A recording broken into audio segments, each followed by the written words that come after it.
اعوذ باللہ من الشیطان الرجیم بسم اللہ الرحمن الرحیم رب اشرح لی صدری ویسر لی امری واحلل عقدۃ من لسانی یفقہوا قولی۔ میں نے بورڈ پر یہ کچھ الفاظ لکھ دیے ہیں، تو آپ غور کریں یہ کیا ہیں؟ جی ہاں، مرکب اضافی ہیں۔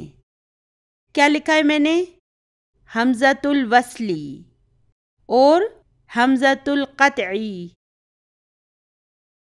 تو حمزۃ القطع میں جو یہ عین ہے نا، جسے میں نے آپ کو سمجھانے کی خاطر سرخ رنگ سے لکھا ہوا ہے، اس عین کے سر کو حمزہ کے اوپر ایک نشان کے طور پر لکھ دیا جاتا ہے، تاکہ جب ہم اسے کسی حمزہ کے اوپر لکھا ہوا دیکھیں تو ہم پہچان لیں کہ یہ حمزہ قطع ہے۔ اسی طرح حمزۃ الوصلی میں یہ جو صاد ہے، جسے میں نے آپ کو سمجھانے کی خاطر سرخ رنگ سے لکھا ہوا ہے، اس صاد کے اس ابتدائی حصے کو حمزہ کے اوپر ایک نشان کے طور پر لکھ دیا جاتا ہے، تو پھر اس کا مطلب ہوتا ہے کہ یہ حمزہ وصل ہے۔ تو حمزہ کے اوپر جب یہ حمزہ قطع کا نشان لگا ہوگا تو ہمارے لیے بات واضح ہوگی کہ یہ حمزہ قطع ہے۔ تو پھر ایسے حمزہ کو ہم جہاں کہیں دیکھیں گے ہم اسے ضرور پڑھیں گے۔ اسی طرح جب کسی حمزہ پر حمزہ وصل کا یہ نشان لگا ہوگا تو ہمارے لیے یہ بات واضح ہو جائے گی کہ یہ حمزہ وصل ہے۔ تو ایسا حمزہ جب شروع میں آئے گا تو ہم اسے پڑھیں گے، اور پھر جب یہ درمیان میں آئے گا، یعنی جب اسے کسی دوسرے حرف یا لفظ کے ساتھ جوڑ دیا جائے گا تو پھر ہم اسے نہیں پڑھیں گے۔ اچھا، ہمارے ہاں پاکستان اور انڈیا میں جب حمزہ کو اس طرح لکھا جاتا ہے نا کہ اس پر کوئی بھی نشان موجود نہ ہو، تو اس کا مطلب ہوتا ہے کہ یہ حمزہ وصل ہے، یعنی کہ ہم حمزہ وصل پر کوئی نشان نہیں لگاتے۔ جیسے کہ ہم اسمن کو اس طرح لکھتے ہیں، دراصل اسمن کا جو یہ حمزہ ہے نا، یہ بھی حمزہ وصل ہے۔ الحمدللہ اسے ہم پچھلی ویڈیو میں پوری تفصیل سے پڑھ چکے ہیں۔ تو اب میں لکھتی ہوں ابنو۔ اس ابنن کا جو حمزہ ہے نا، یہ بھی حمزہ وصل ہے۔ اگر میں اس ابنو سے پہلے حرف و عطفن لگا دوں نا تو یہ وبنو ہو جائے گا، یعنی کہ پھر ہم ابنو کے اس حمزہ کو نہیں پڑھیں گے۔ کیوں نہیں پڑھیں گے؟ کیونکہ یہ حمزہ وصل ہے، اور حمزہ وصل جب شروع میں آتا ہے تو اسے پڑھا جاتا ہے، اور جب درمیان میں آ جاتا ہے تو اسے نہیں پڑھا جاتا۔ چلیے ابھی میں لکھتی ہوں ابن محمدن۔ تو یہاں پر اس ابنو کے حمزہ کو میں پڑھ رہی ہوں۔ چلیے اب میں اس سے پہلے انا لکھ دیتی ہوں، اور غور کریں کہ میں نے انا کے پہلے حمزہ پر حمزہ قطع کا نشان بھی لگایا ہوا ہے۔ تو حمزہ قطع کی یہ خصوصیت ہے کہ خواہ یہ جملے کے شروع میں ہو یا درمیان میں، اسے ہر جگہ ضرور پڑھا جائے گا۔ چلیے اب میں اس پورے جملے سے پہلے ایک حرف و عطفن لگا دیتی ہوں۔ تو اب ہم اسے کیسے پڑھیں گے؟ جی ہاں، وَأَنَا بْنُ مُحَمَّدٍ۔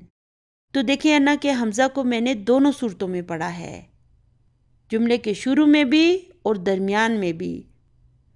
تو ہم جانتے ہیں کہ عربی زبان میں جب کسی حرف پر کوئی نشان نہیں لگایا جاتا تو اس کا مطلب ہوتا ہے کہ اس پر سکون یعنی کہ جزم ہے۔ سکون یا جزم جو ہے نا، یہ بذات خود کوئی اعراب نہیں ہے، بلکہ یہ اعراب کی غیر موجودگی کی ایک علامت ہے۔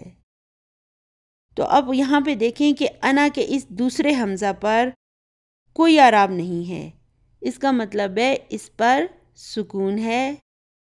اور پھر اس کے بعد ابنو کا یہ حمزہ ہے جو کہ دراصل حمزہ وصل ہے، تو درمیان میں ہونے کی وجہ سے اسے تو پڑھا ہی نہیں جائے گا۔ تو پھر اس کے بعد یہ با آ جاتا ہے، اس با پر بھی دیکھیں سکون ہے۔ تو جب دو سکون اکٹھے آ جائیں نا تو پھر ہمیں ایک کو ڈراپ کرنا پڑتا ہے، یعنی کہ حذف کرنا پڑتا ہے۔ تو اب میں اس انا کے حمزہ کو نہیں پڑھوں گی. یاد رہے کہ اسے صرف ہم پڑھنے میں ڈراپ کریں گے، لکھنے میں نہیں. تو اب میں انا کے اس نون کو ابنو کے اس با کے ساتھ ملا کر پڑھوں گی، اور اس کے درمیان میں یہ جو دونوں حمزہ ہیں نا، ان دونوں کو میں پڑھنے میں نہیں پڑھوں گی. لکھنے میں ہم لکھیں گے لیکن پڑھنے میں اسے نہیں پڑھیں گے.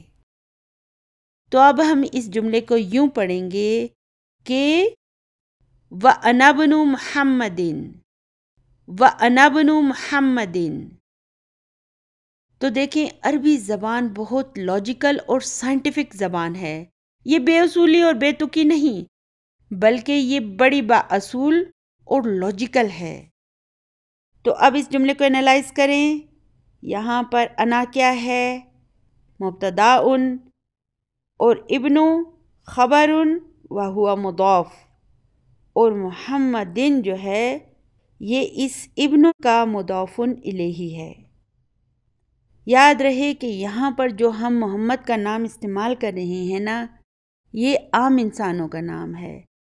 جیسے اور لوگوں کے نام ہوتے ہیں محمد، بلال، علی، تو یہ عام لوگوں کے نام ہیں. جب ہم اپنے پیارے نبی صلی اللہ علیہ وآلہ وسلم کا نام لیں گے تو ہم پر لازم ہے کہ ہم صلی اللہ علیہ وآلہ وسلم پڑھیں بھی اور لکھیں بھی. تو اپنے ان اسباق میں جو یہ محمد کا نام آتا ہے، تو یہاں پر میں صلی اللہ علیہ وآلہ وسلم اس لیے نہیں کہتی کہ یہ عام لوگوں کے نام ہیں. ٹھیک ہے نا؟ تو اب اگر آپ اس ابنو اور اسمو کو بغیر اعراب کے بھی کسی جگہ پر دیکھیں نا، تو آپ کو پتہ ہونا چاہیے کہ اس کا جو یہ حمزہ ہے یہ حمزہ وصل ہے. یہ ابنو اور اسمو ہے، یعنی کہ ان دونوں کے حمزہ پر کسرہ آئے گی. ربنا آتنا فی الدنیا حسنۃ وفی الآخرۃ حسنۃ وقنا عذاب النار. سبحان ربک رب العزت عما یصفون وسلام علی المرسلین والحمد للہ رب العالمین. جزاکم اللہ خیرا کثیرا. السلام علیکم ورحمۃ اللہ وبرکاتہ.